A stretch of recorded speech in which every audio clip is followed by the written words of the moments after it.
ବିଜୁ ଜନତା ଦଳରୁ ଆଜି ଇସ୍ତଫା ଦେଲି। ନବୀନ ବାବୁଙ୍କୁ ଚିଠି ଲେଖିଦେଲି। ମୋ କାରଣ ବି ସେଥିରେ ଜଣେଇଛି ଏବଂ ପରବର୍ତ୍ତୀ ସମୟରେ ମୁଁ ରାଜ୍ୟସଭା ଚେୟାରମ୍ୟାନ୍ ଭାଇସ୍ ପ୍ରେସିଡେଣ୍ଟ ମାନ୍ୟବର ଭାଇସ୍ ପ୍ରେସିଡେଣ୍ଟଙ୍କୁ ତାଙ୍କ ରେସିଡେନ୍ସରେ ଭେଟିକିରି ତାଙ୍କୁ ମଧ୍ୟ ମୋର ରାଜ୍ୟସଭାରୁ ଇସ୍ତଫା ପତ୍ର ଦେଇଛି। ତ ପରବର୍ତ୍ତୀ କଣ ଆପଣଙ୍କର ପଦକ୍ଷେପ ରହିବ? କଣ ଭାରତୀୟ ଜନତା ପାର୍ଟି ଶିବିରକୁ ଯିବେ କି? ଖାଲି କଣ ହଉଛି ଦେଖାଯାଉ। ଟିକେ ସନ୍ଧ୍ୟାରେ ଯୋଗଦାନ କରିବେ ଭାରତୀୟ ଜନତା ପାର୍ଟି? ଆଜି ସନ୍ଧ୍ୟା ସୁଦ୍ଧା ନୁହଁ, କିନ୍ତୁ ନିଶ୍ଚିନ୍ତ ଭାବରେ ସେ ଦିଗକୁ ମୋର ବିଚାର ରହିଛି ଏବଂ ମୋତେ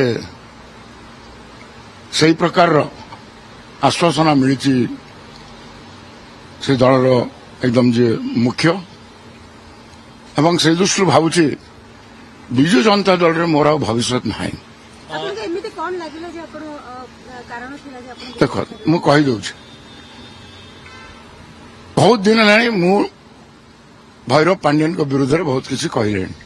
ସିଏ ହେଉଛନ୍ତି ହାରିବାର କାରଣ, ସିଏ ହେଉଛନ୍ତି ନବୀନ ବାବୁଙ୍କର ସରକାରକୁ ଆସୁଥିବା ସରକାରକୁ ଅଟକେଇ ଦେଲେ ସେଇ ଭକ୍ତ। ସେ ବିଷୟରେ ବହୁତ କଥା କହିଦେଇଛି।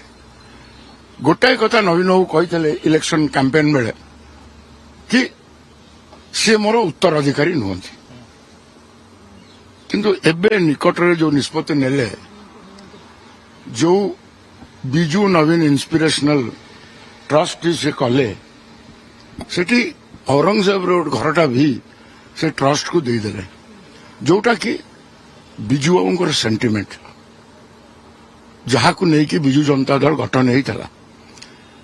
ସିଏ ତାଙ୍କ ବାପାଙ୍କ ଘର, ତାକୁ ଦେଇଦେଲେ ଟ୍ରଷ୍ଟକୁ। ଟ୍ରଷ୍ଟର ମାଲିକ ହେଉଛନ୍ତି ଭିକେ ପାଣ୍ଡିଆନ, ଆଉ ଜଣେ ଅପରିଚିତ ଓଡ଼ିଶାର ଲୋକ ସନ୍ତୃପ୍ତ ମିଶ୍ର ଏବଂ ଜଣେ ସିନିୟର ଆଡଭୋକେଟ୍।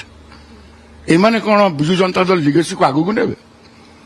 ଓଡ଼ିଆ ସ୍ୱାଭିମାନକୁ ଯୋଉ ପ୍ରକାର ଅପମାନ ହେଲା, ଜଗନ୍ନାଥ ଦେଶର ଲୋକଙ୍କୁ ଯୋଉ ଅପମାନ ହେଲା, ବିଜୁ ବାବୁଙ୍କ ସମ୍ପତ୍ତି ଜଣେ ତାମିଲ ଲୋକ ହାତକୁ ଟେକିଦେବା, ଯିଏ ଓଡ଼ିଶାକୁ ବର୍ବାଦ କରିଛି, ଦୁଃଖଦାୟକ କଥା। ତେଣୁ ସେ ଦଳରେ ମୁଁ ଆଉ ରହିପାରିବିନି। ଆପଣଙ୍କ ବ୍ୟବସାୟ ପାଇଁ ପାର୍ଟି ଛାଡ଼ିଲେ କି ଲେଲିନ ମହାନ୍ତି ଆଉ ପ୍ରମିଳା ମଲ୍ଲିକ ବର୍ତ୍ତମାନ କହୁଛନ୍ତି, ଅଭିଯୋଗ ଆଣୁଛନ୍ତି ଯେ ସେ ଦଳରେ ରହିକି ଆପଣ ବହୁତ କିଛି ସେମାନେ ଯୋଉ ସ୍ତରର ନେତା, ମୁଁ ତାଙ୍କ ଉପରେ କମେଣ୍ଟ କରିବାକୁ ଚାହୁଁନି। ମୁଁ କୋଉ ଫୋରମରେ ଅଛି, ମୁଁ ଗୋଟେ ରାଷ୍ଟ୍ରୀୟ ଦଳକୁ ବାହାରିଛି ଯିବା ପାଇଁ, ଯୋଉଠି ଅତି ସମ୍ମାନ ସହିତ ଯାଉଛି। ସେମାନଙ୍କର କାମ ହେଉଛି ସେଇଆ। ବିଜୁ ଜନତା ଦଳ କେବଳ ଗୋଟାଏ ଏକ ମୁଦ୍ଦା, ଆଗାମୀ ଦିନରେ ଦଳ କେମିତି ସଂଗଠିତ ହେବ ସେଇ ଚିନ୍ତା କାହାର ନାହିଁ। ଦଳ କେମିତି ଆହୁରି ବିଭାଜନ ହେବ, ଆହୁରି କେମିତି ଲୋକ ଏଠି ସସ୍ପେଣ୍ଡ ହେବେ, ସେ ହେଉଛି ବିଜୁ ଜନତା ଦଳର ଏକମାତ୍ର ଲକ୍ଷ୍ୟ। ବିଜେପି କେବେ ଯୋଗଦାନ କରିବେ ଏବଂ ବିଜେପି ଟିକେଟରେ କଣ ଆପଣ ରାଜ୍ୟସଭା? ସେଇ ଯୋଗଦାନରେ ତ ନିଶ୍ଚୟ ଆପଣମାନେ ଥେବେ, ତେଣୁ ଆଗରୁ କଣ ଦରକାର କହିବାର କିଛି, ଆପଣମାନେ ସେଠି ଉପସ୍ଥିତ ଥେବେ। ରାଜ୍ୟସଭା ଆସିବେ, ଇଏ ଆଶ୍ୱାସନା ମିଳିଛି।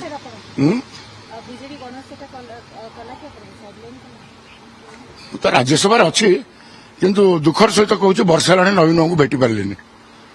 ମତେ ନବୀନ, ଯାହାଙ୍କୁ ମୁଁ ଏତେ ପାଖର ଲୋକ ଥିଲି, ଓଡ଼ିଶାର ସମସ୍ତେ ଜାଣିଛନ୍ତି ଦେବାଶିଷ ସାମନ୍ତରାୟ ଆଉ ନବୀନ ବାବୁଙ୍କର ସମ୍ପର୍କଟି କ'ଣ।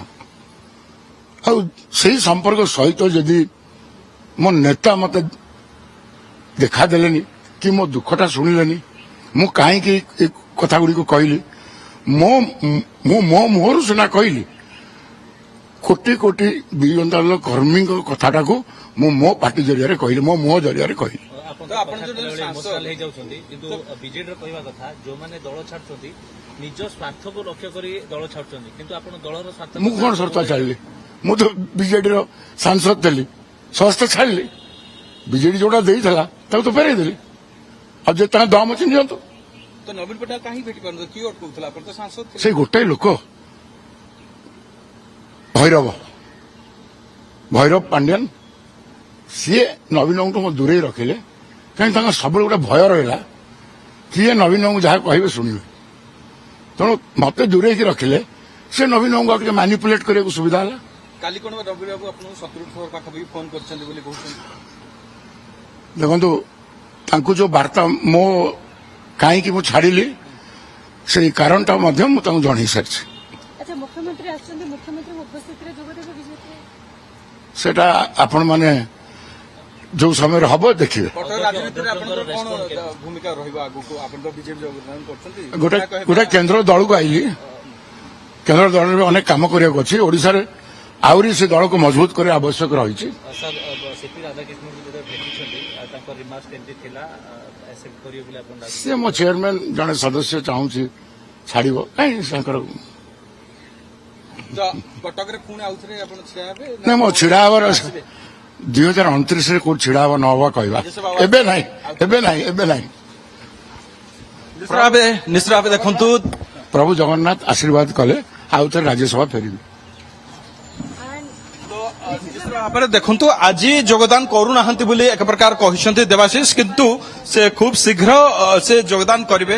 ତ ନିଶ୍ଚିତ ଭାବେ ତାଙ୍କ ସହିତ ମଧ୍ୟ ଆମେ ଆଲୋଚନା କରିବା, କିନ୍ତୁ ଏତିକି କୁହାଯାଇପାରେ ଯେତେବେଳେ ମୁଁ ପ୍ରଥମେ ପ୍ରଶ୍ନ କରିଥିଲି ଯେ ଆଜି କଣ ଯୋଗଦାନ କରୁଛନ୍ତି କି, କିନ୍ତୁ ସେ ମନା କଲେ କି ଆଜି ଯୋଗଦାନ କରୁନାହିଁ, କିନ୍ତୁ ମନ ବଳେଇ ସାରିଛି ମୁଁ ଭାରତୀୟ ଜନତା ପାର୍ଟି ଶିବିରକୁ ଯାଉଛି ଏବଂ ଯୋଗଦାନ କରିବି, କିନ୍ତୁ ଆଜି ନୁହେଁ। ଅର୍ଥାତ୍ କୋଉଠି ନା କୋଉଠି ସେ ମନସ୍ଥିର କରିସାରିଛନ୍ତି। ମୁଖ୍ୟମନ୍ତ୍ରୀ ମଧ୍ୟ ଆସି ଦିଲ୍ଲୀରେ ପହଞ୍ଚୁଛନ୍ତି ଏବଂ ତା ସହିତ ମନମୋହନ ସାମଲ ମଧ୍ୟ ପହଞ୍ଚୁଛନ୍ତି। ନିହାତି ଭାବରେ ଯେମିତି ଆପଣ କହୁଛନ୍ତି ଯେ ଆଜି ହୁଏତ ସେ ଯୋଗଦାନ କରି ନ ପାରନ୍ତି, କିନ୍ତୁ ଇସାରାରେ ଏକଥା ବି କହିଛନ୍ତି ଯେ ଯଦି ମୁଁ ଯୋଗଦାନ କରେ ସମସ୍ତ ଗଣମାଧ୍ୟମର ପ୍ରତିନିଧି ମଧ୍ୟ ସେଇଠାରେ ଉପସ୍ଥିତ ରହିଥିବେ, ତେଣୁ ଏବେ କହିବା ଠିକ ହେବ ନାହିଁ। କିନ୍ତୁ ଏହାରି ଭିତରେ ନିଜର ବିଷୋଦ୍ଗାର ମଧ୍ୟ ଛାଡ଼ିଛନ୍ତି ଦେବାଶିଷ ସାମନ୍ତରାୟ। ଖୋଲାଖୋଲି ଭାବେ ଭୈରବ କାର୍ତ୍ତିକେୟନ ପାଣ୍ଡିଆନଙ୍କୁ ସେ ଦାୟୀ କରିଛନ୍ତି ଏବଂ ସିଏ ହିଁ ଏକମାତ୍ର ମୁଖ୍ୟ ଲୋକ ଯିଏକି ତାଙ୍କୁ ନବୀନ ପଟ୍ଟନାୟକଙ୍କ ସହିତ ଭେଟିବା ପାଇଁ ଦେଉନଥିଲେ ଏବଂ ଏକଥା ବି କହିଛନ୍ତି ତାଙ୍କୁ ଦୂରେଇକି ରଖିବା ଦ୍ୱାରା ନବୀନ ପଟ୍ଟନାୟକଙ୍କୁ ସେ ମ୍ୟାନିପୁଲେଟ୍ କରୁଥିଲେ।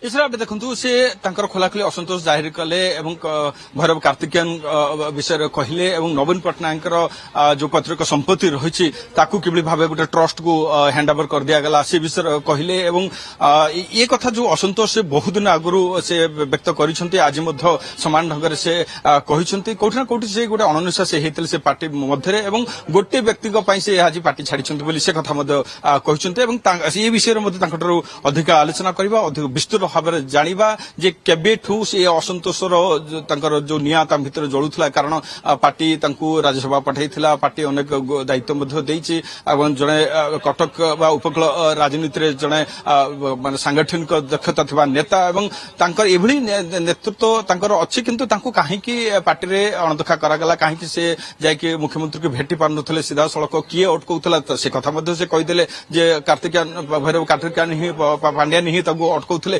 एकथा कहवा पर से कोठी ना कोठी बर्तमान भारतीय जनता पार्टी शिविर को जेहेतु आसुचंती एवं एथिरे परवर्ती तांकु कोन भारतीय जनता पार्टी रु दायित्व मिलिबो, कोन कटक राजनीति रे गोटे सक्रिय भूमिका दायित्व दिया जिवो कि बा कोन कटक रे से एमएलए भाबे लड़िबे कि आम सहित जोड़ी होचंती देवाशीष बाबू ताक आलोचना करबा। सुनंतु मु गोटे कथा कहया को चाहूची जे बारंबार आपण भैरव कार्तिकेयन कथा कहउचंती जे से आपनकु नवीन पट्टनायक को देखा करिया को दियंत नहीं, वास्तव रे आपनकर असंतोष कोन थिला? मोर असंतोष था बीजेडी संगठन ठीक बाट को जाऊनी। आमर जो एमएलए गुड़ा हारी आज नवीन पट्टनायक देखा कले आड्रेस कले किए 700 वोटर हारी किए 1000 वोटर हारी। तेणु ये दल को एका कोभली भाव में परिचालित करुँच मत भारी अनिश्वास लगे। तेणु से प्रकार आज निष्पत्ति ने औरंगजेब रोड जो घर रही नवीन पट्टनायक पैतृक संपत्ति ताकू कौन ट्रस्ट को टेके दियागला ताकू आपण विरोध करथिले कि केबे? करसी तो करूची जो विजयों का सेंटिमेंट ऊपर आधार करके विजयों को स्वप्न को साकार करने विजु जनता दल गठन होता विजयों को स्मृतिटा ओडिशा रे रहिबा कथा ना तमिलनाडु को जीवार कथा। तो पार्टी कौन हाईजैक करने पांड्यान कौन पुणी कम बैक कर से विषय अनेक नेता कहते रणेंद्र प्रताप स्वामी कहते हाईजैक कर बद्री भाई भी कहते तेणु सी हाईजैक हो जाए। आपंकर तो अनेक सांगठनिक दक्षता परिचालनागत दक्षता रही बर्तमान भारतीय जनता पार्टी को आसा पर कौन आपण रोल रही विशेष कौन राज्यसभा आसवे कि आसी सारे तो योगदान कौन आज कर गणमाध्यम को आगे जन योगदान करी। हाँ।